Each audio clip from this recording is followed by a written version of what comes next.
Let's jump right into this explainer. We're looking at a pretty wild story today, how a forced, totally unexpected corporate pay cut was actually transformed into a multi-million-dollar path to true self-reliance. We're going to follow an architect who took what felt like a devastating career setback and used it as the ultimate catalyst to completely rewire how they earn a living. It's a real journey from traditional employment to digital entrepreneurship, and we're breaking it all down right now. You know, for over a decade, our source absolutely believed their traditional job at an architecture firm was the ultimate safety net. They'd been happily designing homes for 12 years, just assuming that loyalty and hard work guaranteed stability. But, well, that illusion of a safe 9-to-5 was destined to shatter. They learned the hard way that when push comes to shove, the perceived safety of a conventional job can just vanish, literally in an instant. And here's what that vanishing act looked like: a 20% pay cut.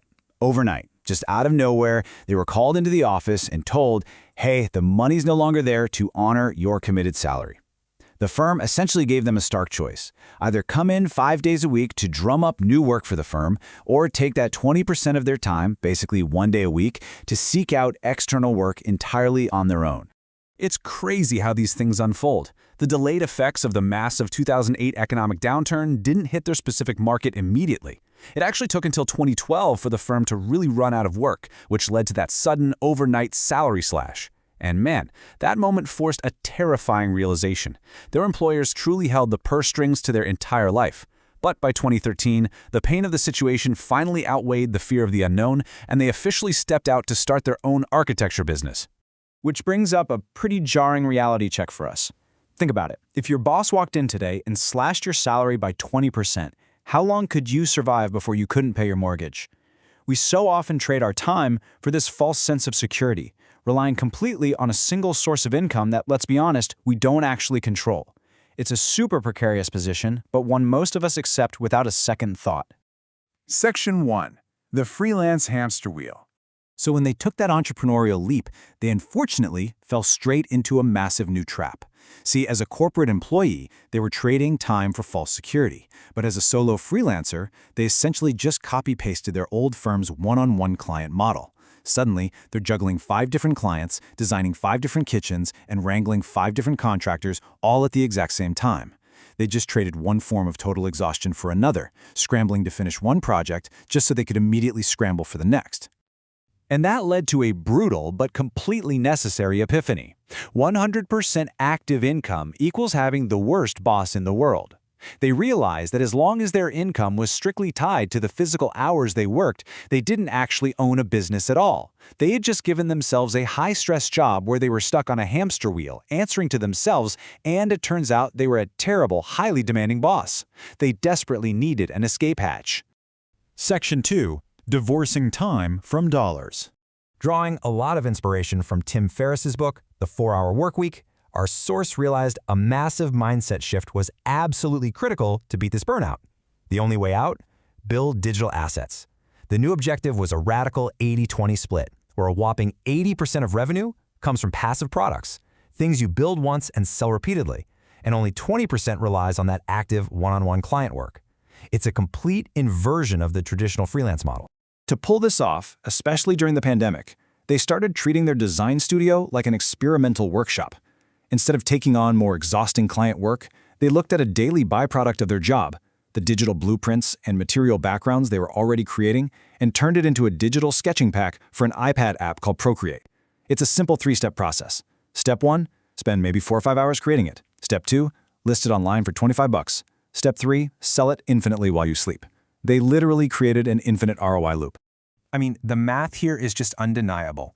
Would you rather work 40 hours a week for a fixed salary or spend just 5 hours building a digital product once and have it pay your grocery bill every single month for the next 5 years? It's a no-brainer. Why exhaust yourself weekly when you can build something once? Every single time that $25 pack sells while our source is fast asleep, the effective hourly rate for those initial 5 hours of work just skyrockets. Section 3. The hub and spoke flywheel. Now, having a great product is awesome, but you need actual people to buy it, right? To scale this, the creator established multiple passive income spokes. They didn't stop at one sketching pack. We're talking physical and digital books, online courses hosted on platforms like Teachable, those Procreate templates, and even Amazon affiliate links. If they do a video showing how to draw a floor plan, they literally link to the exact pens they use, earning a commission on every single sale. It is a brilliant, diversified web of passive income. But how do you actually get traffic to all those spokes? Enter the hub. For this creator, YouTube acts as the central engine of the entire flywheel. By simply documenting their process and sharing tutorials, they capture massive search traffic and provide immense free value to viewers. Then, really contextually and naturally, they drive those highly engaged viewers straight outward to those passive digital products and affiliate links. It all feeds into itself. And the results of this system are staggering.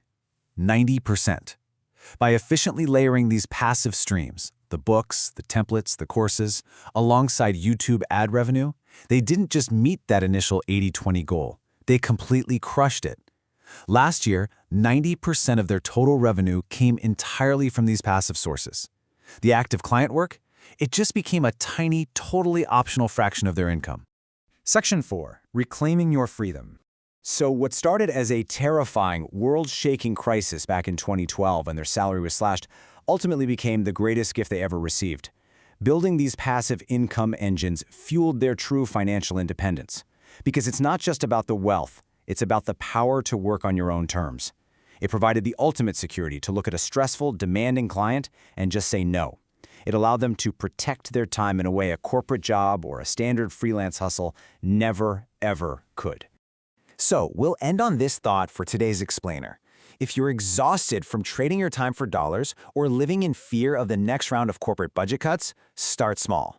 Run some experiments. What specific knowledge, template, or skill do you possess right now that you could package into a $20 digital product this very weekend? The escape hatch is out there. You just have to start building it. Thanks for hanging out with me, and keep experimenting.